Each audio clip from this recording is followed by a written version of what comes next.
In 1967, astronaut Vladimir is coming back to Earth after completing his mission. Unfortunately, the ship's parachute fails and it starts going down at great speed, almost burning. Vladimir thinks he's about to die when he sees a light nearby. Many years later, psychologist Jean is running a test with kids. She gives them a marshmallow and says that if they wait to eat it, she'll give them another one later. Sadly, most kids end up eating it anyway, and she can always guess who will take each option. Later at home, Jean hears on the news that the psychologist chosen for the next Mars mission died in a helicopter accident on her way to the space station. At that moment, she gets a call with a job offer. 10 months later, the Ulysses mission only has 24 hours left before reaching Mars. Jean has been getting dirty with the ship's captain Martin, but they've agreed to leave feelings out of this. Soon Martin gathers the crew to discuss the details of their incoming landing, and Jean chats with William, the Swiss billionaire who is funding this project. Jean explains that on her official report she wrote everything is fine, but in reality the 10-month trip has taken its toll on the crew's mental health. Basile is showing symptoms of sociopathy. Simon is supposed to be second in command, but he barely speaks to the captain, and Martin is upset because he's breaking up with his wife Alessandra, who seems to be depressive. At that moment, Martin invites William to talk and he makes a big announcement. They actually aren't the first people to ever land on Mars. An American mission called Z1 got their first 2 weeks ago by making the trip in just 3 weeks with a new propulsion system. However, Earth hasn't heard from them except for a single video that the ship's AI Irene plays on the screen. A Z1 astronaut tells NASA not to rescue them because it's dangerous, and the video just ends. Martin and William have known about this for a week, and Simon and Jan complain that it was their right to know it could get dangerous. Martin and William point out this reaction is precisely why they didn't say anything and explain they're now on a rescue mission. Afterward, Basile and Jan check on Eva, who snaps when Basile keeps talking about the dangers on Mars. Jan hugs her to comfort her, and a jealous Basile runs to hide in his room to spy on them through the security cameras. At the same time, Simon tells Jean that they should have gotten a better psychologist, but Jean says he's just angry because she chose Martin over him. With only 30 minutes left to arrive, the crew is ready and finishes checking the system. However, when they try to separate the shuttle from the main ship, Irene announces a system error. If they don't want to crash on Mars, someone will have to get out and do the separation manually. They decide to use Ulysses' fuel to keep the shuttle in orbit while Martin goes out. In just a few seconds, he manages to fix the issue. However, Ulysses spins as the separation occurs and hits Martin, sending him floating into space. The crew considers rescuing him, but they don't have enough fuel and this is their only entry window. The shuttle starts descending while shaking a lot, and the crew feels a very strong heat. Suddenly, Irene announces a battery failing and insufficient power, which triggers a total system shutdown. They have no choice but to land manually, which is even harder than usual because of a storm on Mars. With lots of concentration, the pilots wait until the right moment and do a perfect landing. Now the crew is officially on Mars, however they're out of fuel and Irene won't start, which means no life support system. At most they have 24 hours left to live. Alessandra takes a moment to mourn alone and looks out the window, noticing someone standing on the hill that quickly disappears. Then a flashback shows the announcement of Z1 by CEO Ivan, who explains all the details behind its advanced technology. In the present, Ivan is kept in a clean, isolated room because he doesn't have much time left, which his company is keeping in secret. On Mars, Jan explains that they can't start Irene because she'll burn the little fuel they have left. They could wait for the solar panels to recharge and power the generators, but the storm has damaged those. Their only option is to find Z1 and take its battery. Simon, Eva, and Jean leave on a rover while the others stay behind to work on the shuttle. They try turning off all the non-mandatory systems, but this still doesn't reboot Irene. Moments later, the rover team finds Z1's wreckage, but there are no signs of its crew. There are no batteries either. All they can take is another solar panel. The group starts making their way back when Jean sees an unconscious astronaut on the ground with a black box. They agree to take the person back, but at the shuttle, Jan won't open the door. Since the solar panel is useless, he thinks the depressurization process will use too much oxygen and kill them all, so he'd rather save those inside. At that moment, the astronaut wakes up at the same time Irene activates, miraculously keeping consumption below the limit. The doors are opened and the crew brings the new astronaut in, revealing it's Vladimir. He doesn't know how he got there and still thinks it's 1967. Vladimir doesn't say anything about his mission because that's confidential information. The crew thinks Vladimir is from the Z1 group and may have a mental disorder caused by the crash, so for now they let him rest and send a message to Earth. Sometime later, they get a response from Earth saying there were no Russians in the Z1 crew. They also attach a picture of Vladimir, who supposedly died in 1967 when his ship crashed on Earth. William and Jean know Vladimir's public story and consider him a hero, and Basile theorizes he's been waiting for them. Jean has chosen to talk to Vladimir, so she brings him some food while explaining the truth. Vladimir doesn't believe her even when he looks at the pictures and asks for privacy so he can nap. The crew goes to sleep for the night, and the next morning they're shocked to discover Vladimir has disappeared. Irene doesn't find him anywhere in the shuttle, and the crew notices Vladimir's astronaut suit is gone too. The crew argues if they should go after him or not, and William uses his position to decide they will. While a group leaves on a rover, Basile and Eva sneak into William's room to check all his collector items. Eva notices a safe, but right then Alessandra catches them red-handed. Then Irene announces she finished the DNA test, so Alessandra calls the expedition team, who is now moving on foot. Vladimir's DNA matches the one sent by the Russians, but his has a third strand that indicates he isn't human. At that moment the team sees Vladimir nearby and follows him to find an ancient stone structure with a little pyramid on top of it. On Earth, Ivan receives an update of what's happening on Mars. They theorize that Vladimir must have been created on Mars and that only AI could survive for decades on a hostile environment. Ivan sees it as a possible solution for his problem. On Mars, Vladimir is taken back to the shuttle. He doesn't remember how he left the ship but has accepted 50 years have passed for him. Irene analyzes the stone structure and concludes it matches some of Earth's ancient art. This links Earth's history to Mars, however Jean notices William isn't surprised. Suddenly the alarm rings and Irene announces disturbances in the electromagnetic field. It turns out Ivan has sent a second ship that is now landing. The crew gets in contact with Z2, who promises to help, but William tells the team not to share what they've discovered so far. Then Eva and Basile check the results of the samples she's taken and find the same proportion of metals and minerals everywhere in all of them, which isn't natural. Meanwhile, Jean gives Vladimir a modern uniform so he can pretend to be part of the crew, and he asks her to trust his judgment.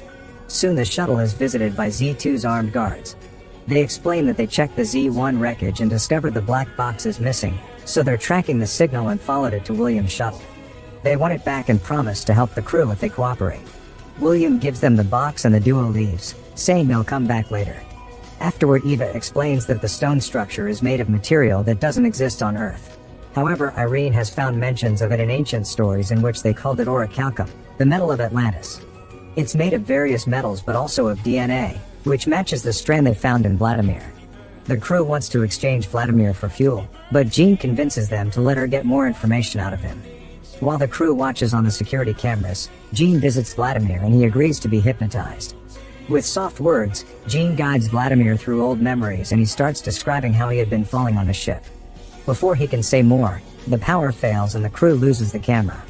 They run to check on Vladimir and find him kissing Jean, so Simon punches him. That night, Jean dreams of Vladimir. When she wakes up, she doesn't remember what happened after the hypnosis started. The crew explains they found her in a dazed state. At that moment they're visited by Captain Gemma and Alan from the Z2.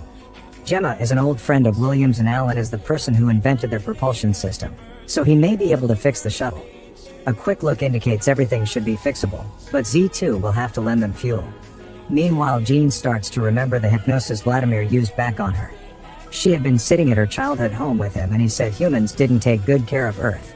He didn't think humanity would survive for long, and Jean agreed. William shows Gemma around the shuttle and she asks the crew about the stone structure, leaving them in shock. Now William has no choice but to admit that 4 years ago a NASA rover sent a picture of the structure, but instead of making it public, they contacted possible investors. That's why Ivan and William were racing to get to Mars first. Then they show Gemma the test results and she wonders if the DNA strand could be data. She explains that on Earth they've already discovered that DNA can be an information storage system, and in theory that means it could be rewritable as well. Using Gemma's theory, Irene decodes the DNA strand and finds a series of numbers. In private, Jan yells at William for hiding information from them, saying he doesn't trust him anymore. Moments later, Basile informs William that Vladimir and the stone structure are living computer programs. Basile has also worked on the copy William made of Z1's black box and found a video showing 2 Americans punching Vladimir, but the footage ends at the same time Z1 runs out of oxygen. It can't be a coincidence, which confirms Vladimir rebooted Irene and messed with the camera during the hypnosis. Basile thinks Vladimir can control the whole ship. Later, William approaches Jean and shows her the photos they got of the structure 4 years ago, which combined with certain wavelengths reveal Jean's face. This leaves her quite shaken and Simon notices, so he goes to yell at William for manipulating everyone. Their argument almost turns into a physical fight, but they're interrupted by Gemma, who finally has found Vladimir and announces she's taking him. Back to Jean, she keeps remembering the hypnosis session. She was in her childhood home and Vladimir appeared behind her, saying she was chosen because she could always tell what people think. The link between Mars and Earth wasn't him, it was her.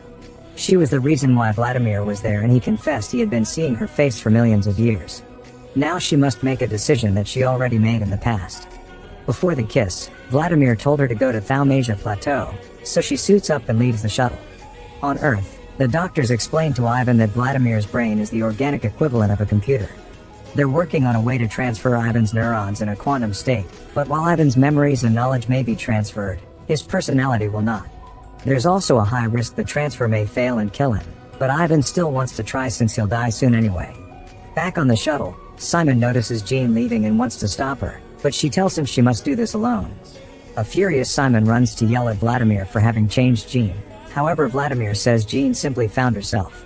Meanwhile, Alan and Alessandra are working on the shuttle and discover they don't have access to the engine app, but Irene refuses to explain why. They ask Basile to check on her and he discovers Irene's reprogramming herself. She doesn't answer any questions they ask, and when Basile notices that there are thousands of interlinked subprograms, Alessandra compares it to neurons. This means she's being restructured like a brain, and Irene suddenly says she's evolving. While Jean finds a peculiar pile of stones, William and Simon capture Gemma and force her to leave with Simon to find Jean. At that moment, Z2's armed guards appear in front of the shuttle and ask for Vladimir. However, Alessandra tells them they don't allow weapons inside and hangs up. Jan complains because he wants to go home, but nobody agrees. Then William asks Basile to send a message to Ivan, only to discover the shuttle has lost contact with Earth. Minutes later, Jan opens the doors and the armed guards enter the shuttle, ready to capture Vladimir. At that moment, Basile finishes rebooting Irene and the lights go out. The guards furiously start yelling, and when the power returns, they discover Vladimir is gone. Basile checks the computer and notices the reboot failed, so Irene isn't responding. At the same time, Vladimir appears next to Jan. A flashback reveals Vladimir's original ship had over 200 problems and the scientists wanted to delay the launch. However, the higher-ups decided to launch on schedule anyway. A scientist tried to warn Vladimir about the high risk of death. However, Vladimir still wanted to go because he wanted to make it to the history books. His wife didn't take the news well. Back to Jean, she keeps wandering when she suddenly trips and rolls down a hill, falling unconscious. She dreams of her father and how they used to look at the stars together, but also of the night he told her he had cancer. Then Jean wakes up and discovers that her leg is trapped between rocks. She tries to free herself to no avail, but when she's about to lose hope, she's contacted by Gemma and Simon. They just found the pile of rocks and promised to be there with her soon. In the shuttle, the Z2 guards start punching the crew members until they agree to call Gemma. She hears that Vladimir is gone, yet tells her guards to wait calmly until she returns. To Simon's shock, she agrees to keep looking for Jean. Minutes later, Basile sees a message on his computer and thinks it's Irene. However, the writer says he had to replace her and claims to be Vladimir and more. Suddenly it says "I am Mars" and shares a long text for Basile to read. Meanwhile, Jean thinks about her dad again and remembers the day he informed her his tumor was inoperable, which meant he only had a few months left. He said he didn't want to suffer, so when the time came, he wanted her to pull the plug. Jean tried to refuse, so her dad changed her mind by sharing Vladimir's story of sacrifice. Months later in the hospital, Jean gathered her strength and said goodbye to her father before taking him off life support. In the present, Jean is finally rescued by Simon and Gemma. The trio gets going, and after lots of walking, they find a huge gate on a hill. They go inside and discover a series of tunnels, which Jean is able to navigate, thanks to a strange vision. After wandering for a while, they're utterly surprised to find water. Back in the shuttle, Basile finally gets the computer working again, and Eva immediately notices a dangerous storm approaching on the radar. It'll be there in around 10 hours, so the guards want to leave with Alan, who refuses to leave without the others. An argument ensues, but when things are about to get violent, the power goes out. In a few seconds, the lights return and Vladimir appears, asking to be taken to Earth. The guards ignore Vladimir and announce they're leaving. Jan wants to come along and reminds them he let them in. Basile keeps checking his computer messages, which say "trust me." On Earth, Ivan is dying during the procedure and he keeps seeing flashes of Vladimir on Mars. The doctors manage to save him, but he refuses to take any medicine afterward. While explaining why he needs the pain, he tells a nurse that it was humans who created artificial intelligence on Mars. In the tunnels, the trio finds thousands of skulls in a wall. Jean concludes the original Martians escaped this planet and went to Earth, where they became humanity. The local state of Mars is a consequence of its people abusing its resources to the point of destruction. In the shuttle, Jan reveals a gun and asks to be taken to Z2, but he's ignored again. Remembering Vladimir's visit earlier, Jan wonders if he can slow the bullet down and puts his hand in front of the gun. Then he shoots Vladimir while one of the guards runs away. This causes Jean to start feeling sick and have trouble breathing. While Simon checks on her, Gemma runs away too. Vladimir is taken to the infirmary and Alessandra tries to take care of his wound as the lights flicker. Unfortunately, Vladimir still dies and Jean goes out at the same time. Remembering what he's seen so far, Simon removes his helmet and confirms he can breathe. Then he removes Jean's and starts doing CPR, which helps her wake up. As Jean catches her breath, she notices a wall opening and revealing a bright light. The duo walks through it and comes out in a snowy area, where Vladimir is waiting. In the Martian desert, Gemma contacts her guards and learns about the storm plus Vladimir's death. She orders the guard to take Vladimir's body to Z2 and to capture Jean as well. In the shuttle, William tells the crew he'll go get Jean with a secret weapon and sneaks out on an ATV. He sees the huge gate and goes inside, also finding the light and crossing it. William appears on the snowy area too and finds the others, warning them about the storm.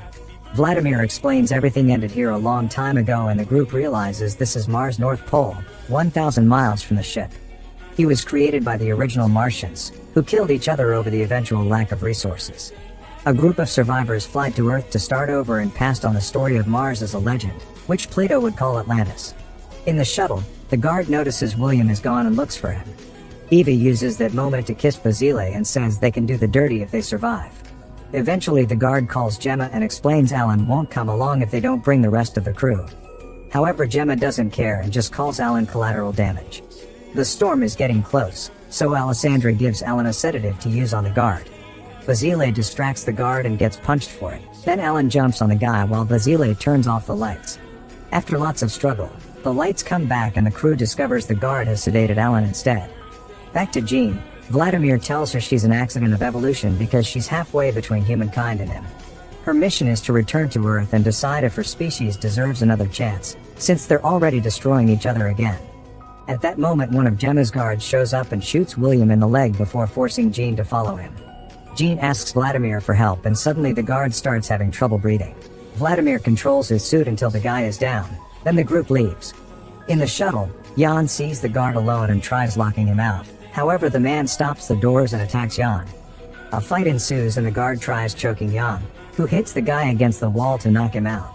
At that moment, Alessandra finds him and closes the door before opening the front gate as revenge for his betrayal, so Jan dies due to the lack of air. Soon Jean and Simon are dragging William back to the ship and Alessandra takes care of the bullet wound. When Simon finds Jan's body, the others said he died fighting the guard to save them. Meanwhile in Z2, Gemma fails to contact her guards, so she sends Ivan a message saying she's going back alone. Then she gets a call from William's crew, who are on the way to Z2. Gemma tells them she can't take them because it would be betraying Ivan and hangs up. Jean convinces William to try again, so he calls her, saying that both he and Ivan are manipulators but Gemma is supposed to be better than them. This makes Gemma feel guilty and she agrees to take them with her. On Earth, Ivan sees Gemma's message and angrily gets access to Z2's controls. When the crew joins Gemma, they get ready to leave but the ship isn't working. Gemma realizes Ivan has updated the computer and locked them out of the system. The storm is really close, so Jean asks Mars what she should do. A bunch of memories flood through her brain and suddenly the ship activates while a message on the screen tells her hello. At that moment they see one of the guards approaching Z2. There are still 4 minutes until takeoff and the screen says it's impossible to leave faster. The guard gets ready to shoot the engines for revenge, but Jean appears next to him with a gun. Instead of killing him directly, she damages his helmet and lets Mars kill him instead. Then Jean tells Simon to leave without her before counting down from 10.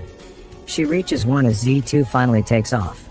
Minutes later, the crew notices that it's dark at Mars' North Pole but there was light when they were there just a few moments ago. Simon concludes they weren't truly there. On Earth, Ivan hears about the ship's return and furiously announces he'll go to Mars himself.